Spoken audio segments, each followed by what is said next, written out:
Good morning student, welcome to chemistry class. In today chemistry class we will revise next chapter, that is atomic structure. As you know that what is atom? Atom क्या होते हैं हम सभी जानते हैं। एक बार फिर आज जान लेते हैं कि atoms are the smallest particles of the any living and non-living substance, which is according to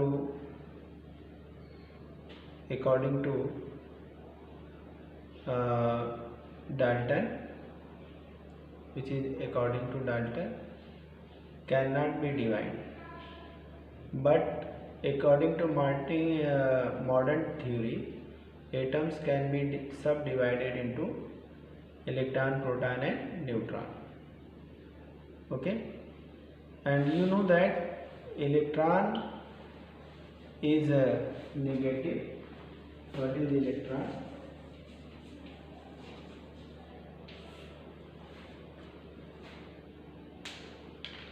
Subatomic particle, or you can say elementary particle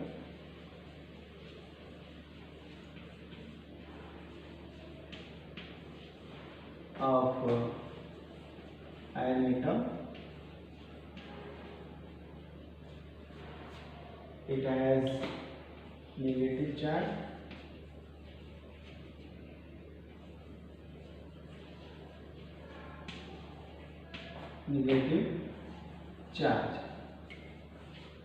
that is 1.6 into 10 to power minus 19 coulomb. ठीक है,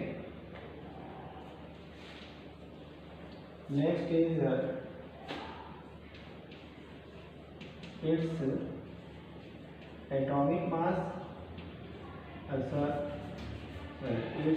mass is 9.1 into 10 to power minus 31 kg. Okay, it take part in it is found in outermost cell of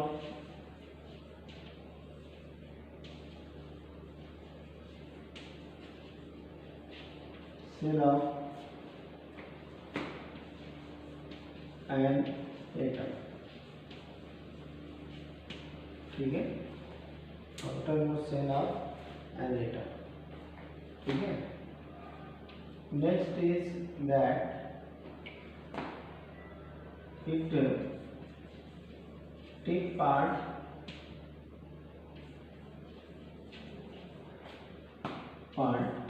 in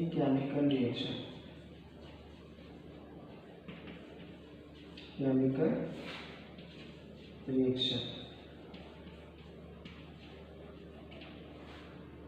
okay, तो electron हमारा क्या है? किसी भी atom का negative part है। सपोज ये हमारा कोई एटम है, एटम का ये न्यूक्लियस है, इसके बाहर ये सेल होती है, इसको सेल कहते हैं, और इस सेल के अंदर ऑर्बिटल्स होते हैं। सेल के अंदर क्या होते हैं? ऑर्बिटल्स होते हैं। यहाँ पे इलेक्ट्रॉन हो गया, ये इलेक्ट्रॉन हो गया, ये इलेक्ट्रॉन हो गया। ये इलेक्ट्रॉन इस सेल के अंदर ऑर्बिटल में न्यूक्लियस के चारों तरफ मूव करते रहते हैं। ठीक है, जैसा हमने बताया कि डाल्टन के समय में एटम में क्या चीज़ है ये नहीं पता थी। डाल्टेनियन एटॉमिक थ्योरी पढ़ा होगा, तो उस एटॉमिक थ्योरी में पढ़ा होगा कि वहाँ पे इलेक्ट्रॉन को इनडिविजिबल बताया गया। इलेक्ट्रॉन को क्या बताया गया? इनडिविजिबल बताया गया। ठीक है, कि इलेक्ट्रॉन जो होते हैं वो इनडिविजिबल होते हैं, उसके अंदर कोई भी चीज़ नहीं है। अगर हम किसी चीज़ को पार्ट करते जाएं तो लास्ट में एक स्टेज में ऐसे आएंगे जो कि फर्दर डिवाइड नहीं हो पाएगा। फर्दर क्या नहीं हो पाएगा? डिवाइड नहीं हो पाएगा। ठीक है, तो वो लास्ट स्टेज जो हो जाती है वो एटम हो जाती है। फिर उसके अंदर डाल्टन के हिसाब से तो कुछ नहीं था, लेकिन जो मॉडर्न थ्योरी आई, मॉडर्न साइंटिस्ट आए, जैसे जैसे साइंस में डेवलपमेंट हुआ, इक्विपमेंट आए, तो और ज़्यादा हम एटम के बारे में जान पाए, और ज़्यादा हम लोग एटम के बारे में जान पाए कि एटम क्या है।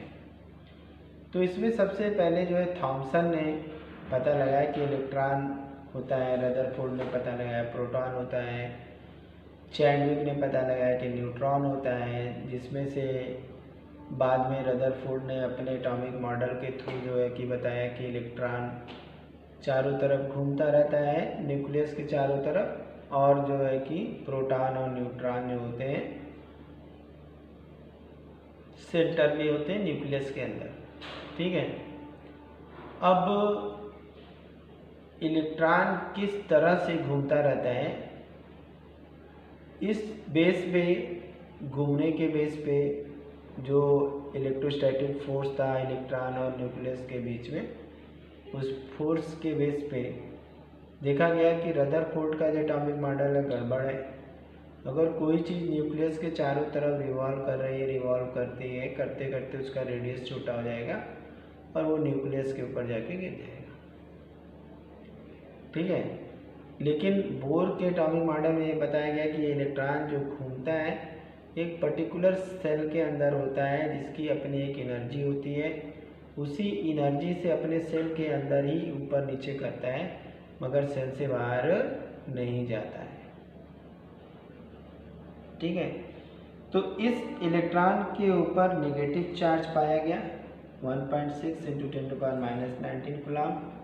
उसका एटॉमिक मास पाया गया कितना 1.91 × 10⁻31 kg। ठीक है, और एक व्हील के रूप में सर्कुलर पाथ पे ये घूमता रहता है। ठीक है, किसी भी केमिकल रिएक्शन में रिएक्शन के होने के लिए रिस्पॉन्सिबल जो है इलेक्ट्रॉन होता है।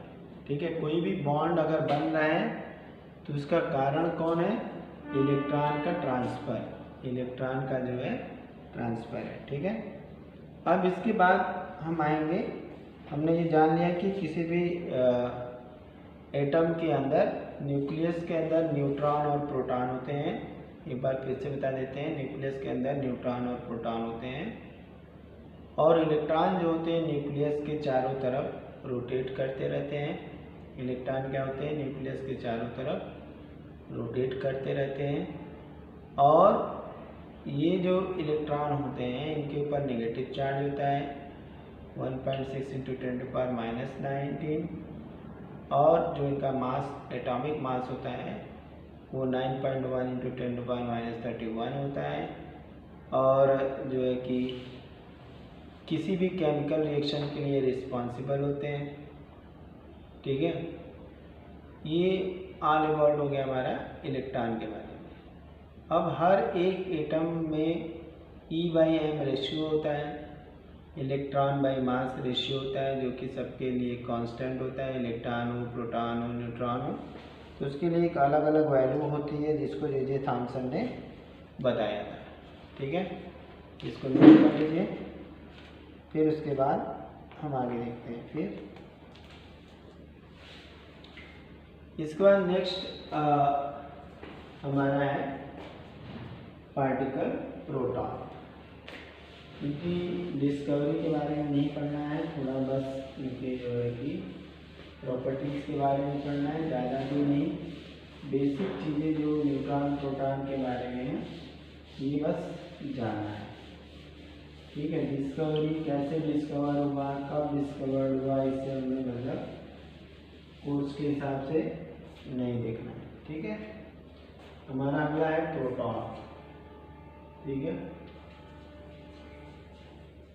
प्रोटॉन, प्रोटॉन के बारे में क्या बताएं। प्रोटॉन जो है कि न्यूक्लियस के अंदर होता है, जो न्यूक्लियस का सारा पॉजिटिव चार्ज होता है वो ड्यू टू किसके होता है, न्यूट्रॉन के होता है। पॉजिटिव चार्ज किसके कारण होता है, वो ड्यू टू न्यूट्रॉन के होता है।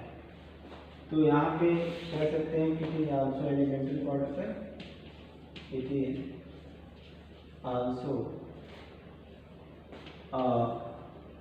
an elementary particle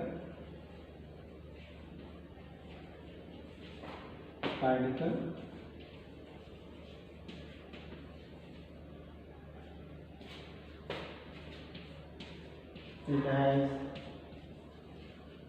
has positive charge of value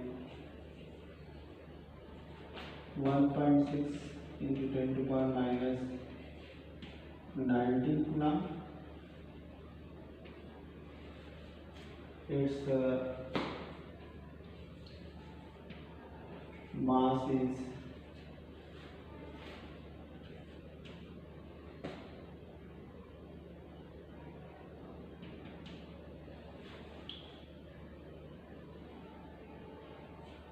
2.7 into 10 to power minus 27 kg. Okay, this is the mass of proton. ठीक है, यूनिफाइड मास अगर देखना यूनिफाइड मास, तो यूनिफाइड मास इसका जो होता है 1.00725 यूनिट होता है। ठीक है, कहाँ पाया जाता है? It is found in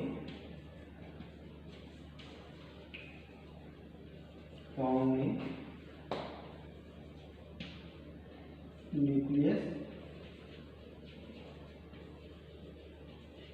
and positive charge on nucleus is due to charge on nucleus is due to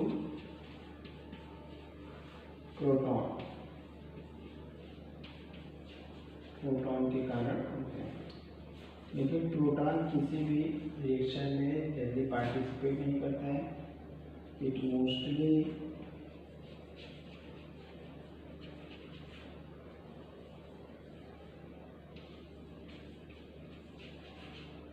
do not participate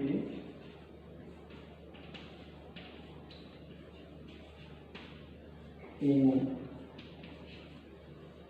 any chemical reaction।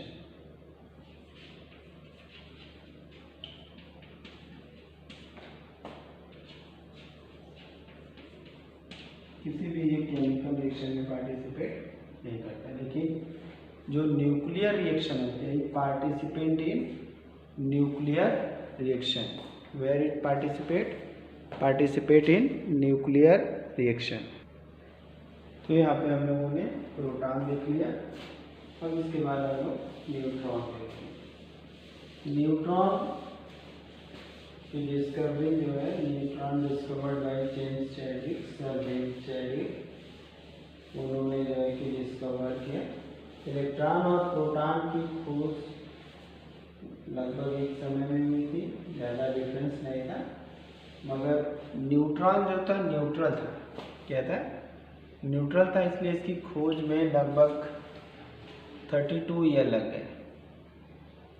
क्योंकि जो इलेक्ट्रॉन प्रोटॉन की खोज हुई तो उसमें ये देखा गया कि एनोड रे और कैथोड रेज दो होती हैं। उन एनोड और कैथोड रे से इलेक्ट्रॉन और प्रोटॉन के बारे में पता लग गया। ठीक है, क्योंकि प्रोटॉन के ऊपर प्लस चार्ज है और इलेक्ट्रॉन के ऊपर माइनस चार्ज है। तो जब ये रेज कहीं से निकलेंगे तो पॉजिटिव निगेटिव प्लेट की ओर चले जाएंगे। ठीक है, और एक रिस्पेक्टिव प्लेट की ओर जाके घूम जाते हैं। लेकिन न्यूट्रॉन चूंकि न्यूट्रल था, उसके ऊपर कोई चार्ज नहीं था, इसलिए किसी को पता नहीं लगा। तो इसके लिए सर जेम्स चैडविक ने बेरिलियम के ऊपर बम्बार्डिंग करके देखा कि 3 तरह से रेस निकल रहे हैं, ठीक है। एक यहाँ पे इस तरह से न्यूट्रॉन के बारे में हम जान रहे थे, neutron, neutral, that is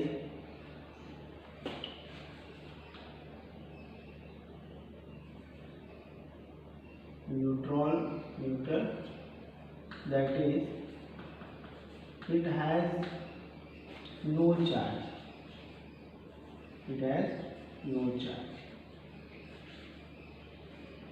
and it was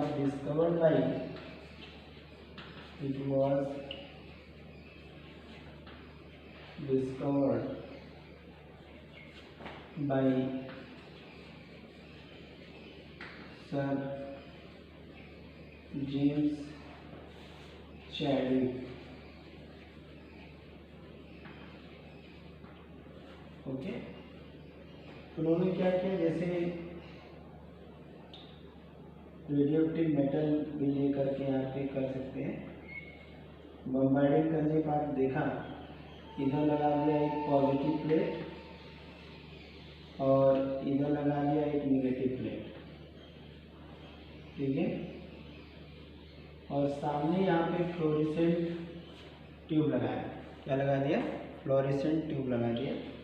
और उन्होंने देखा कि इलेक्ट्रॉन कुछ रेज ऐसी थी जो पॉजिटिव प्लेट की ओर जा रही थी, कुछ जो थी निगेटिव प्लेट की ओर जा रही थी। अब अगर इलेक्ट्रॉन प्रोटॉन केवल होते तो जो भी रिएक्शन होता है वो पॉजिटिव और निगेटिव प्लेट पे होता है, लेकिन कुछ रेज ऐसी आ रही थी जो यहाँ पे स्ट्रक कर रही थी, जिससे इस फ्लोरेसेंट ट्यूब में चेंजेस दिख रहे थे, ठीक है। तो इससे ये पता लगा कि न्यूक्लियस के अंदर जो है 2 फंडामेंटल पार्टिकल हैं, एक प्रोटॉन है और एक न्यूट्रॉन है। प्रोटॉन और न्यूट्रॉन का मास सेम होता है, मगर चार्ज जो है कि डिफरेंट होता है, लेकिन प्रोटॉन और न्यूट्रॉन आपस में मेसान पार्टिकल्स के एक्सचेंज की वजह से चेंज होते रहते हैं, ठीक है। तो इस तरह से न्यूट्रॉन और प्रोटॉन का मास जो होता है लगभग इक्वल होता है, लेकिन बस फर्क ये होता है कि थोड़ा सा चार्ज पॉजिटिव होता है प्रोटॉन के ऊपर, लेकिन न्यूट्रॉन के ऊपर कोई भी चार्ज नहीं होता है। इस वजह से जो प्रोटॉन होता है पॉजिटिवली चार्ज होने की वजह से कहीं भी डिफ्लेक्शन में विजिबल हो जाता है, मगर न्यूट्रॉन नहीं होता है, ठीक है। अब कोई भी रिएक्शन होता है, केमिकल रिएक्शन, तो उसमें न्यूट्रॉन प्रोटॉन का कोई भी काम नहीं होता है, कोई भी काम नहीं होता है, मतलब न्यूट्रॉन और प्रोटॉन किसी भी रिएक्शन में पार्टिसिपेट नहीं करते हैं। लेकिन जो रेडियोएक्टिव रिएक्शंस होते हैं, उसमें जो न्यूट्रॉन प्रोटॉन होते हैं ज़रूर पार्टिसिपेट करते हैं, ठीक है। तो ये हो गया हमारा न्यूट्रॉन, प्रोटॉन और इलेक्ट्रॉन। एक बार फिर से बता दें, इलेक्ट्रॉन जो होता है किसी भी एटम में न्यूक्लियस के चारों ओर एक फिक्स एनर्जी की ऑर्बिट में मूव करता रहता है, ठीक है। प्रोटॉन और न्यूट्रॉन जो न्यूक्लियस के अंदर होते हैं, न्यूक्लियस का जो पॉजिटिव चार्ज होता है वो ड्यू टू प्रोटॉन होता है, और न्यूट्रॉन प्रोटॉन जो होते हैं केवल रेडियोएक्टिव रिएक्शन में पार्टिसिपेट करते हैं, और इलेक्ट्रॉन जो होता है केवल केमिकल रिएक्शन में पार्टिसिपेट करता है।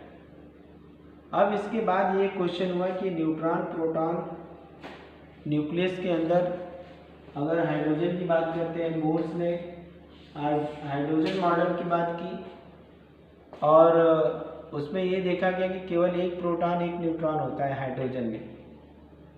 तो न्यूक्लियस के बारे में कुछ ज़्यादा नहीं पता लगा, लेकिन बाद में ये पता लगा कि एक न्यूक्लियस के अंदर एक से ज़्यादा न्यूट्रॉन प्रोटॉन होते हैं। अब जैसे एग्जांपल के रूप में हम ले लें सोडियम Na11 and 23। अगर हमें न्यूट्रॉन पता करना है तो 23 - 11 कर देंगे तो 12 मिलेगा। इसका मतलब कि सोडियम की न्यूक्लियस में 11 प्रोटॉन है और 12 न्यूट्रॉन है। अब क्वेश्चन ये होता है कि प्रोटॉन के ऊपर तो सेम चार्ज है, पॉजिटिव चार्ज है। प्रोटॉन के ऊपर क्या है? पॉजिटिव चार्ज है। और हम लोग ये जानते हैं, शुरू से पढ़ते आ रहे हैं कि जो सेम चार्ज होते हैं repel each other, different charge attract each other. तो न्यूक्लियस के अंदर इलेक्ट्रॉन प्रोटॉन के बीच में तो मान लीजिए कि अट्रैक्शन फोर्स है, एक दूसरे के को बांधे रहते हैं। लेकिन अगर हम बात करते हैं ढेर सारे प्रोटॉन की न्यूक्लियस के अंदर प्रेजेंट होना, जैसे यहाँ पे 11 प्रोटॉन है, तो ये 11 प्रोटॉन के ऊपर सबके ऊपर पॉजिटिव चार्ज है। सबके ऊपर क्या है? पॉजिटिव चार्ज है। सबके ऊपर पॉजिटिव चार्ज अगर है तो आखिर में वहाँ रिपल्सन क्यों नहीं हो रहा है? न्यूक्लियस के अंदर एटम क्यों प्रोटॉन एक साथ क्यों पड़ा हुआ है? तो युकावा ने बाद में ये पता किया कि इसके अंदर सब एलिमेंट्री पार्टिकल भी होते हैं, जिनको हम मेसान के नाम से जानते हैं, पाई मेसान के नाम से जानते हैं, न्यूट्रिनो एंटी न्यूट्रिनो के नाम से जानते हैं, पॉजिट्रॉन के नाम से जानते हैं। ये डिफरेंट टाइप के जो है कि सब एलिमेंट्री पार्टिकल होते हैं जो न्यूक्लियस के अंदर पाए जाते हैं। तो इन सब एलिमेंट्री पार्टिकल का वर्क क्या होता है? इन सब एलिमेंट्री पार्टिकल का जो वर्क होता है वो न्यूट्रॉन को प्रोटॉन में और प्रोटॉन को न्यूट्रॉन में चेंज करते रहते हैं। जब न्यूट्रॉन प्रोटॉन आपस में एक्सचेंज होते रहते हैं तो उससे एक अट्रैक्शन फोर्स बना रहता है और न्यूक्लियस स्टेबल बना रहता है। लेकिन जब न्यूक्लियस के अंदर न्यूट्रॉन प्रोटॉन का रेशियो 1.5 से एबव जाता है तो वो न्यूक्लियस एक्सप्लोड कर जाता है। वो न्यूक्लियस क्या होता है? एक्सप्लोड कर जाता है। वो न्यूक्लियस जो होता है वो एक्सप्लोड कर जाता है, तो उसको हम रेडियो एक्टिव न्यूक्लियस कहते हैं। उसको क्या कहते हैं? रेडियो एक्टिव न्यूक्लियस कहते हैं।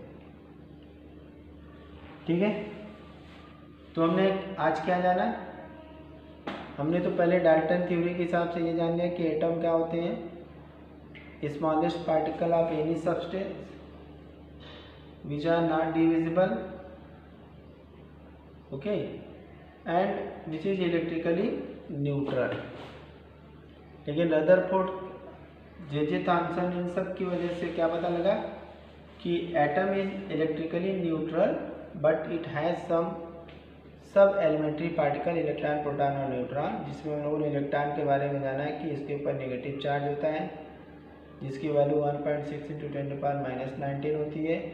हाइड्रो और प्रोटॉन के ऊपर पॉजिटिव चार्ज होता है जिसकी वैल्यू 1.6 × 10⁻19 होती है। और जो हमारा न्यूट्रॉन होता है, न्यूट्रॉन के ऊपर कोई चार्ज नहीं होता है। न्यूट्रॉन प्रोटॉन का मास सेम होता है, जबकि इलेक्ट्रॉन का मास जो होता है न्यूट्रॉन प्रोटॉन से बहुत बहुत बहुत बहुत कम होता है।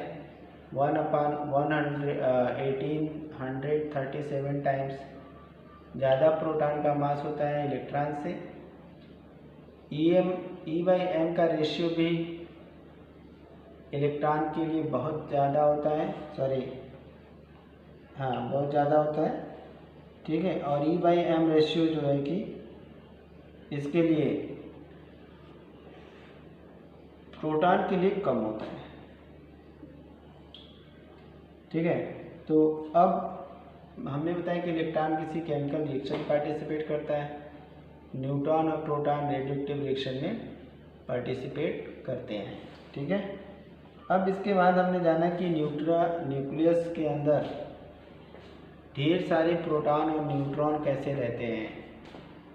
ढेर सारे न्यूट्रॉन और प्रोटॉन कैसे रहते हैं, तो उसको पता करने के लिए युकावा ने पता किया कि न्यूक्लियस के अंदर जो है कि सब एलिमेंट्री पार्टिकल भी होते हैं जिनको हम meson, pi meson, neutrino, anti neutrino, positron, ठीक है, इन सब के नाम से हम इनको जानते हैं।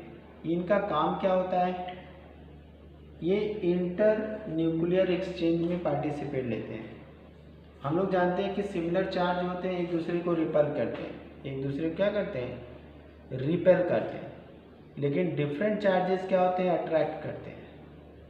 अब क्वेश्चन ये हुआ कि अगर एक न्यूक्लियस के अंदर अगर 20 प्रोटॉन हैं तो वो प्रोटॉन कैसे पड़े हुए हैं, तो उसका जवाब यही है कि प्रोटॉन जो होता है न्यूट्रॉन में और न्यूट्रॉन प्रोटॉन में मेसन पार्टिकल के एक्सचेंज से बने रहते हैं, और इस तरह से हमेशा चार्ज मेंटेन रहता है और रिपल्सन नहीं होता है, ठीक है, और एटम की स्टेबिलिटी बनी रहती है, ठीक है। तो ये आज हम लोगों ने जाना। अब इसके बाद डिफरेंट टाइप के मॉडल हैं, जिसमें सबसे पहला एटॉमिक मॉडल देने वाला था जे जे थॉम्सन के बारे में सुना होगा। उन्होंने बताया कि ये हमारा जो एटम है तरबूज की तरह से, उसमें जो काले काले सीड है वो प्रोटॉन है, और बाकी का जो एरिया दिखता है वो क्या है, वो इलेक्ट्रॉन है, सी ऑफ इलेक्ट्रॉन। क्वेश्चन ये हुआ कि भैया कैसे इतने सारे इलेक्ट्रॉन एक साथ हैं, और उसमें भी जो हमारा प्रोटॉन जो कि पॉजिटिव हो कैसे एक साथ रह सकते हैं। तो ऐसे एटम की कल्पना करना भी गलत है। उसके बाद सेकेंड एटॉमिक मॉडल के रूप में रदरफोर्ड आया। रदरफोर्ड ने बताया कि जो हमारे एटम होते हैं उनके अंदर न्यूक्लियस में उन एटम के अंदर इलेक्ट्रॉन जो होते हैं न्यूक्लियस के चारों तरफ घूमते रहते हैं। प्रोटॉन और न्यूट्रॉन न्यूक्लियस के अंदर होते हैं। इलेक्ट्रॉन के ऊपर नेगेटिव चार्ज होता है, प्रोटॉन के ऊपर पॉजिटिव चार्ज होता है। इलेक्ट्रॉन घूमता रहता है, ठीक है। अब क्वेश्चन ये हुआ कि रदरफोर्ड ने तो बता दिया कि इलेक्ट्रॉन न्यूक्लियस के चारों तरफ घूमता रहता है, और किसी भी एटम का जो पूरा एटॉमिक मास होता है वो सेंट्रलाइज होता है, वो सेंटर में होता है, उसी को हम न्यूक्लियस बोलते हैं। लेकिन क्वेश्चन ये हुआ कि कोई चीज़ कब तक घूमती रह सकती है। अगर घूमती हुई चीज़ के अंदर रेडिएशन हो रहा है तो इसका मतलब कि एनर्जी लॉस भी हो रही है, एनर्जी किसी फॉर्म में कन्वर्ट हो रही है, और ऐसे घूमते घूमते इलेक्ट्रॉन न्यूक्लियस के ऊपर गिर जाएगा। तो आज हम बात करने के लिए नहीं है, ठीक है। इसका मतलब ये है कि स्टेबल मॉलिक्यूल के अंदर इलेक्ट्रॉन जो होता है वो न्यूक्लियस के अंदर गिरता नहीं है। तो मैक्सवेल की थ्योरी ने तो रदरफोर्ड को फेल कर दिया। मैक्सवेल की थ्योरी ने क्या किया, रदरफोर्ड को फेल कर दिया। अब हमारा रदरफोर्ड के मॉडल को सही करने के लिए जो है कि नील्स बोर ने हाइड्रोजन का एग्जाम्पल लेके एक हाइड्रोजन का एग्जाम्पल लिया, दूसरे उसने प्लांक के क्वांटम थ्योरी का सहारा लिया। किसका लिया, प्लांक की क्वांटम थ्योरी का। उसने कहा कि इलेक्ट्रॉन जो होते हैं न्यूक्लियस के चारों तरफ मूव तो करते हैं, लेकिन एक स्टेशनरी ऑर्बिट में। स्टेशनरी ऑर्बिट वो थी जिसके अंदर एनर्जी फिक्स थी, उस एनर्जी से वो बाहर नहीं जा सकते थे, उस एनर्जी से बाहर नहीं जा सकते थे, उस एनर्जी से बाहर नहीं जा सकते थे। तो इसका मतलब था कि एक बंधे हुए पाथ पे वो घूम रहे थे, और उसी में ऊपर नीचे ट्रांजिशन कर रहे थे। उसी में क्या कर रहे थे, ऊपर नीचे ट्रांजिशन कर रहे थे, ठीक है। तो इससे अब ये क्लियर हो गया कि इलेक्ट्रॉन जो है न्यूक्लियस के ऊपर गिरता नहीं है, इलेक्ट्रॉन जो है न्यूक्लियस के ऊपर नहीं गिरता है, ठीक है। इस तरह से जो है कि तो ये बोर का एटॉमिक मॉडल प्रूफ हो गया कि चलो इलेक्ट्रॉन एक फिक्स सेल के अंदर घूमते हैं जिसकी एनर्जी फिक्स होती है, उसी में वो ट्रांजिशन करते हैं, न्यूक्लियस के ऊपर नहीं गिरते हैं। और प्लांक की क्वांटम थ्योरी का मदद लेके ये बता दिया कि अगर इलेक्ट्रॉन ऊपर नीचे करता भी है तो अपनी एनर्जी को एक क्वांटम के रूप में खोता है, जो कि बहुत मामूली एनर्जी होती है, इसलिए वो न्यूक्लियस के ऊपर गिर नहीं पाता है। लेकिन अब दिक्कत ये हुई कि अब हाइड्रोजन एक था, हाइड्रोजन के अंदर इलेक्ट्रॉन एक थे। तो अगर हाइड्रोजन के अंदर इलेक्ट्रॉन एक था और एक प्रोटॉन था तो न्यूट्रॉन था नहीं, तो कोई दिक्कत नहीं थी। लेकिन अगर ऐसे भी एटम हैं जिनके अंदर ढेर सारे न्यूट्रॉन, प्रोटॉन और इलेक्ट्रॉन हैं, तो वो कैसे मूव करते हैं, कैसे किस पाथ पे मूव करते हैं, कैसे मूव करते हैं, ये चीज़ें प्रॉब्लम हो गई। तो उसके लिए श्रोडिंगर इक्वेशन आया। उसने बताया कि डिफरेंट टाइप के ऑर्बिटल्स होते हैं, उन ऑर्बिटल के अपने शेप होते हैं, उन शेप में इलेक्ट्रॉन मूव करते रहते हैं। ठीक है, तो हम लोग कल जो है कि इसके बारे में डिटेल में देखेंगे। Thank you, have a nice day.